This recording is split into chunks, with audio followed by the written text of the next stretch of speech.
కలిసి బాధితుల కుటుంబాలకు ఏదైనా చేద్దామని చెప్పి ఎప్పుడు కూడా ఆలోచించలేదు. కానీ కేటీఆర్ అయితే ముఖ్యమంత్రి గారు రాలేదు, 24 గంటల తర్వాత వచ్చిండని చెప్పి ఆయన ట్వీట్ చేయడం జరిగింది. అంటే టీఆర్ఎస్ హయాంలో వారి ఇష్టారాజ్యంగా వారు చేయడం జరిగింది. రేవంత్ రెడ్డి గారు స్పష్టంగా చెప్పినారు, ప్రజల మధ్యలో ఉండాలి మంత్రులు, ప్రజల సమస్యలు కనుక్కోవాలి, ప్రజలు వారికి ఏ కష్టాలున్నా మనము అధికారులతో మాట్లాడాలి, ఇతర మంత్రులతో మాట్లాడి వారి కష్టాలు దూరం చేయాలని చెప్పి వారి ఆదేశాలు ఇవ్వడం జరిగింది.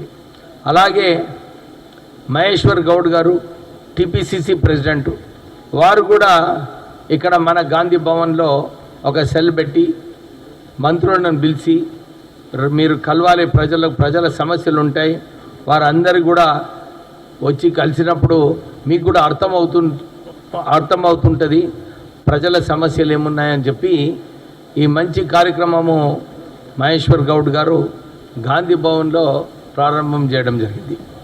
ఈరోజు నేను ఇక్కడ మంత్రిగా కూర్చొని ప్రజల అప్లికేషన్స్ అన్నీ కూడా తీసుకొని ఎక్కడెక్కడ డిపార్ట్మెంట్లో మాట్లాడాలో అందరితో ఫోన్లో మాట్లాడడం జరిగింది.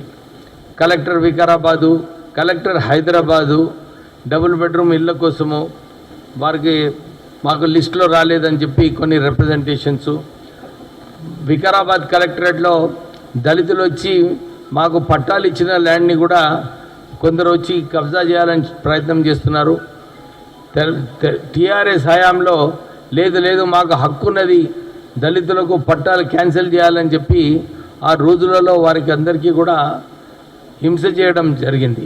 ఇలాంటి అప్లికేషన్స్, కొందరికి అడ్మిషన్స్ కావాలి, ఇవన్నీ కూడా నేను కన్సర్న్డ్ డిపార్ట్మెంట్స్కి మార్క్ చేస్తూ మా సోదరులు ఇక్కడ కాంగ్రెస్ పార్టీ నుంచి వారు కూడా సహకరించి మేము ప్రజల సమస్యలకు ఎక్కడ ఎవరితో మాట్లాడాలి ఇమీడియట్ అన్నమాట. చాలాసార్లు కూడా అందరితోని ఇమీడియట్గా ఫోన్ చేసి మాట్లాడడం జరిగింది. ఇది ఒక మంచి కార్యక్రమము, ఎందుకంటే ప్రజల నాడి తెలుస్తుంది, ప్రజలు ఏమనుకుంటున్నారు ప్రభుత్వం పైన అని. సో ఇదొక ప్రజాపాలన ఏదైతే నడుస్తుందో అన్ని డిస్ట్రిక్ట్స్లలో కూడా ఈ ప్రజాపాలన కండక్ట్ చేస్తున్నారు. డిస్ట్రిక్ట్ కలెక్టర్స్ అందరు కూడా సరిగా స్పందన ఉంది. సో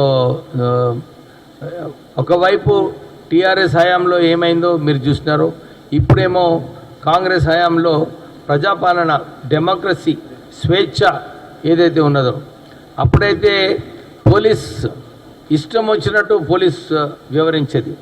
నేను నిజంగా ఒక చిన్న ఎగ్జాంపుల్, చెన్నూరులో అప్పుడు పోలీస్ ఎమ్మెల్యే వచ్చినప్పుడు, చీఫ్ విప్ వచ్చినప్పుడు పోలీస్ వాళ్ళదే హవా నడుస్తుండే, ఎవరికి స్వేచ్ఛ లేకుండా ఎమ్మెల్యేని గెలవడానికి. సో ఇప్పటి వరకు మేము 18 నెలల్లో ఎవరి మీద కూడా ఒక కేసు పెట్టలేదు, టీఆర్ఎస్ నాయకుల మీద కూడా కేసు పెట్టలేదు. కేవలము ప్రజల ప్రేమ, ప్రజల ఆదరణ సంపాదించాలని చెప్పి మేము పనిచేస్తున్నాము.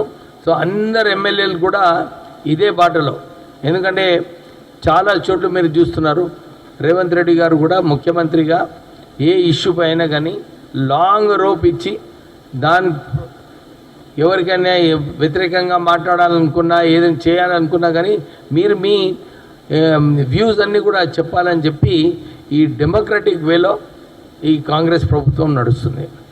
సో ఇంకేమైనా క్వశ్చన్స్ ఉంటే మీరు అడగచ్చు.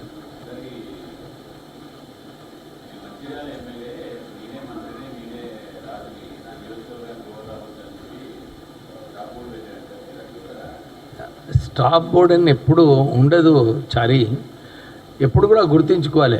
ఖాళీ మంచిర్యాల ఎమ్మెల్యే కాదు, అన్ని 119 నియోజకవర్గాలలో ఎప్పుడు ఎమ్మెల్యేనే ఉంటాడు, ఎందుకంటే ఆయనే ప్రజలతో ఎప్పుడు కాంటాక్ట్లో ఉంటాడు every day to day.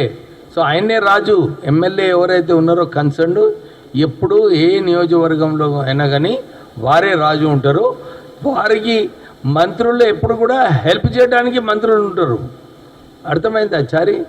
So Mancherial నియోజకవర్గంలో కూడా ఏమైనా అవసరాలు ఉంటే ఏమైనా ఉంటే ఇవాళ ఒక రిప్రజెంటేషన్ వచ్చింది ఇక్కడ మంచిర్యాల నియోజకవర్గంలో, సార్ ఇట్లా ఉందని కలెక్టర్ గారు రాష్ట్రాన్ని పంపించినాను. So mantris role is only to help the MLAs, local MLAs. ప్రజల సమస్యలు దూరం చేయడానికే మంత్రి పని. ఏమన్నారు? వేరే మంత్రులు కాదయా, ఎవరికైనా కానీ సేమ్ రూల్ అనమాట. ఏం స్టాప్ లేదు, ఉంపు లేదు. ప్రజలకు నియోజకవర్గం అభివృద్ధి కావాలి. రాష్ట్ర ప్రభుత్వము కాంగ్రెస్ పార్టీ ఏదైతే గ్యారంటీలు ఇచ్చినారో ఇవన్నీ కూడా సరిగా అమలు జరుగుతున్నాయా లేదా? ఇప్పుడు మాకు డిస్ట్రిక్ట్ మంత్రి వచ్చిండు జూపల్లి కృష్ణారావు గారు. వినండి, ఎందుకు కాదు, నేను రోజు పోతుంటే పడుకున్నా. నా ఇల్లుంది మంచిర్యాలలో పడుకుంటుండా. దాని నియోజకవర్గం కాదు కదా మంచిర్యాలలో. జిల్లాకు చెందిన మంత్రిని నేను. జిల్లా మంత్రి ఇన్ఛార్జ్ కాదు, జిల్లా మంత్రి ఇన్ఛార్జు జూపల్లి కృష్ణారావు గారు. ఆయన రెస్పాన్సిబిలిటీ. ఇప్పుడు అనిల్ కుమార్ గారు ఒక మీటింగ్ పెట్టిండు. ఆయన incharge from Pradesh Congress committee, ఆయన ఇన్ఛార్జ్ అనమాట ఆదిలాబాద్కి. ఆయన వచ్చి నాకు చెప్పినాడు, సార్ ఇవాళ నేను ఒక మీటింగ్ పెట్టినా. సరేనయ్యా, నేను ఆ కన్సర్న్ ఎమ్మెల్యే మంత్రి అయినా కానీ నేను I will come and attend your meeting అన్నా. అది ప్రోటోకాల్, అర్థమైందా? సో జిల్లా మంత్రి జూపల్లి కృష్ణారావు గారు మెయిన్.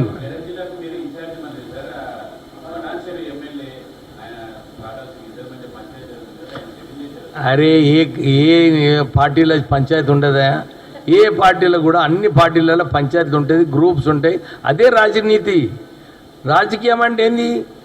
గ్రూపులు, తగాదులు ఇవన్నీ కూడా సెటిల్ చేసుకునే బాధ్యత పొలిటికల్ పార్టీస్ది. మేము కూడా మా పటంచరు అమ్మో ఇక చూడు, ఆమె అంటున్నది కేటీఆర్కి కవితకే పంచాయతీ ఉన్నది. ఇక వాళ్ళకు పంచాయతీ ఉన్నప్పుడు ఇదే నియోజకవర్గాలలో ఉండదా పంచాయతీ చారి? సో మీరు ఎప్పుడు కూడా ఇక ఆదిలాబాద్లో వివేక్ రాజనీతి అని ఉండదయా. నేను తెలంగాణ ఉద్యమంలో పనిచేసిన, తెలంగాణ కేసీఆర్ దిగిపోవాలని చెప్పి ఆయన వ్యతిరేకంగా చాలా పనిచేసిన. సో నా స్టాండింగ్ ఉంటుంది, వేరే వాళ్ళ స్టాండింగ్ వేరే వాళ్ళు ఉంటుంది. మనకి విదిన్ ద పార్టీ ఎవరితో కాంపిటీషన్ లేదు. మన బ్రాండ్ వాల్యూ మనం నిలబెట్టుకోవాలని చెప్పి పని చేస్తా, పార్టీకి స్ట్రాంగ్ చేస్తా.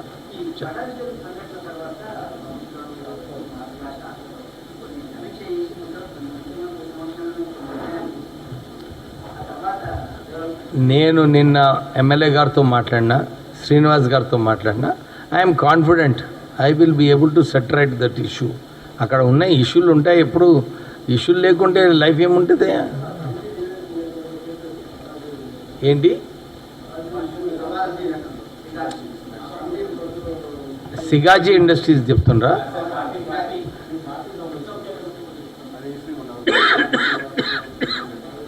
ఇగో నేను ఇప్పుడే చెప్పినా మీకు, కమిటీ వాళ్ళందరూ కూడా చర్చిస్తున్నారు. నేను కూడా ఇప్పుడు మంత్రి ఇన్ఛార్జ్గా చర్చించిన. మా రామ్మోహన్ రెడ్డి గారు వారు కూడా ఇన్ఛార్జ్ ఉన్నారు. వారు పోయి ఒక్కొక్క నియోజకవర్గంలో ఎవరిని డీసీసీ ప్రెసిడెంట్ చేయాలి, పార్టీని పదవులు ఎవరికి ఇవ్వాలని చెప్పి వారు కూడా ఒక స్టడీ చేయడం జరిగింది. నేను ఆల్రెడీ మాట్లాడిన ఎమ్మెల్యే గారితో, శ్రీనివాస్ గారితో. వాళ్ళ ఇద్దరి మధ్యన కూడా ఒక అనుకూలమైన వాతావరణం క్రియేట్ చేయడానికి ట్రై చేస్తున్నాను. షార్ట్లీ అయిపోతుంది అది. So there is no.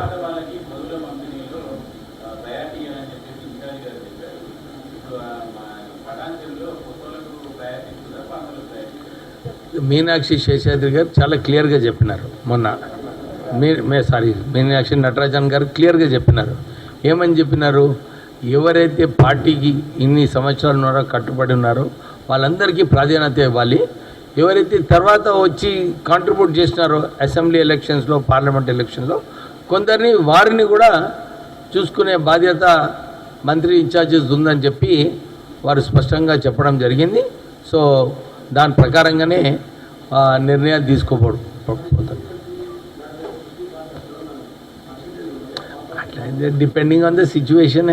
ఎప్పుడు కూడా నిర్ణయాలు క్లియర్ కట్ ఉంటాయి కదా, బ్లాక్ అండ్ వైట్. ఎప్పుడు కూడా పరిస్థితులు పట్టుకొని నిర్ణయాలు తీసుకుంటారు.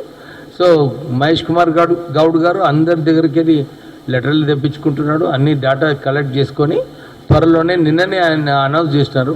డిస్ట్రిక్ట్ కాంగ్రెస్ కమిటీ ఇన్ఛార్జెస్ని కూడా మేము 15th వరకు అనౌన్స్ చేస్తామని చెప్పి వారు చెప్పినారు.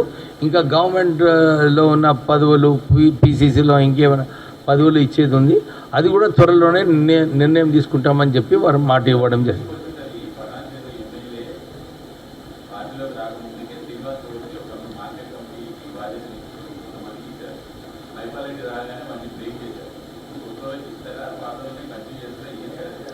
అది ఇది అది ఎందుకయ్యా, నీకు అయిన తర్వాత నీకు తెలుస్తుంది కదా నేనున్నా. అదే ఇగో ఒక్కటి పాతలని ఇన్సల్ట్ చేయడము కొత్తలని ఇన్సల్ట్ చేయడము ఉండదు, అందరినీ కలుపుకొని ముందుకు వెళ్ళాలి. సో కలుపుకొని ముందుకు వెళ్ళడానికే నేను ప్రయత్నం చేస్తున్నా. ఏముంది గజ్వేల్ పరిస్థితి మంచిగానే ఉన్నది, గజ్వేల్ పరిస్థితి బాగానే ఉంది. గజ్వేలే అడుగుతున్నావు కదా. అరే బాబు, మీరు ఒక ప్రెస్ ఉన్నారు కరెక్టే, కానీ మీరు ఒక ఇన్నర్ పార్టీ విషయాలు 1 minute అరే వినండి బ్రదర్, నేను ఆన్సర్ చేయని. అరే నేను ఆన్సర్ చేయలేదు, నువ్వే మళ్ళీ ఇంకో క్వశ్చన్ అడిగితే ఎట్లా? నేనేమంటున్నా, ఇన్నర్ పార్టీలో నేను ఎప్పుడు చెప్పిన, ఏ పొలిటికల్ పార్టీలో అయినా కానీ గ్రూప్స్ ఉంటాయి, తగాదాలు ఉంటాయి, అన్నీ ఉంటాయి.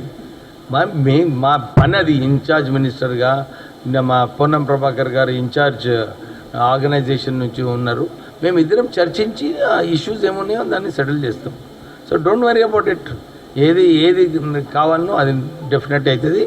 మీరు ఎప్పుడు కూడా ఐ వుడ్ రిక్వెస్ట్, ఇక బిగ్ పిక్చర్ చూడండి. చిన్న విషయాలు ఉంటాయి, బిగ్ పిక్చర్లో ఏమైనా క్వశ్చన్లు అడగండి. కానీ ఈ డీసీసీ ప్రెసిడెంట్ని తీసేస్తారా? డీసీసీ ప్రెసిడెంట్ని తీసేయడము తీయకపోవడం ఏం డిపెండ్ అవుతుంది? ఎవరు ఎన్ని సంవత్సరాలు ఉన్నారు డీసీసీ ప్రెసిడెంట్గా, మళ్ళీ ఎక్కువ సంవత్సరాలు ఉంటే కొత్త వాళ్ళకి ఇవ్వచ్చా? పార్టీ నిర్ణయం తీసుకుంటుంది. I'm not the fellow to take a decision. Incharge I can only recommend. Party high command నిర్ణయం తీసుకుంటుంది.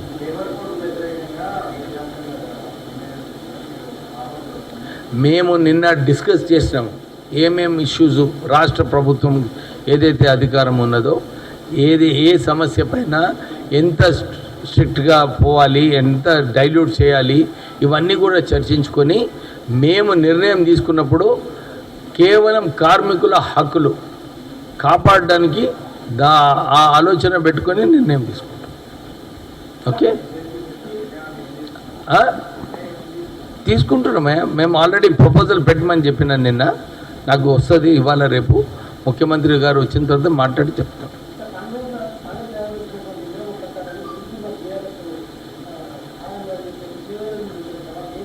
అది ఇప్పుడే వచ్చారు. నేను కలెక్టర్ గారితో మాట్లాడినాను.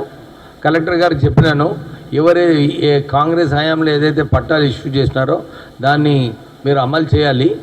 మీరు మళ్ళీ ఎగ్జామిన్ చేయండి. ఏమైనా ఇష్యూస్ ఉంటే రెవెన్యూ మంత్రి గారితో ముఖ్యమంత్రి గారితో మాట్లాడతామని చెప్పి వారు చెప్పడం జరిగింది. వారు వీళ్ళందరినీ రేపు మార్నింగ్ రమ్మన్నారు కలెక్టరేట్కి. నేను ఉంటాను సార్, వారితో చర్చిస్తానని చెప్పి వారు మాట ఇవ్వడం జరిగింది. రేపు గిగ్ వర్కర్లది ఆల్రెడీ ఒక యాక్ట్ ఎట్లా పాస్ చేయాలి, ఏం చేయాలో ఆల్రెడీ ఒక ప్రిపరేషన్ కావడం జరిగింది. సిఎంఓ ఆఫీస్లో కూడా ఒక కాపీ ఇచ్చినాము. ఐ డోంట్ థింక్ రేపు ఏదైతే క్యాబినెట్ జరగబోతుందో ఈ క్యాబినెట్లో కేవలము యాక్షన్ టేకన్ రిపోర్ట్, అంటే ఇంతకుముందు క్యాబినెట్లో ఏదైతే నిర్ణయాలు తీసుకున్నారో దీనిపైన ఏంటి యాక్షన్ చేసుకుంటున్నారు, అమలు అవుతున్నా లేదా క్యాబినెట్ డిసిషన్స్, అది మెయిన్ ఎజెండా రేపటి.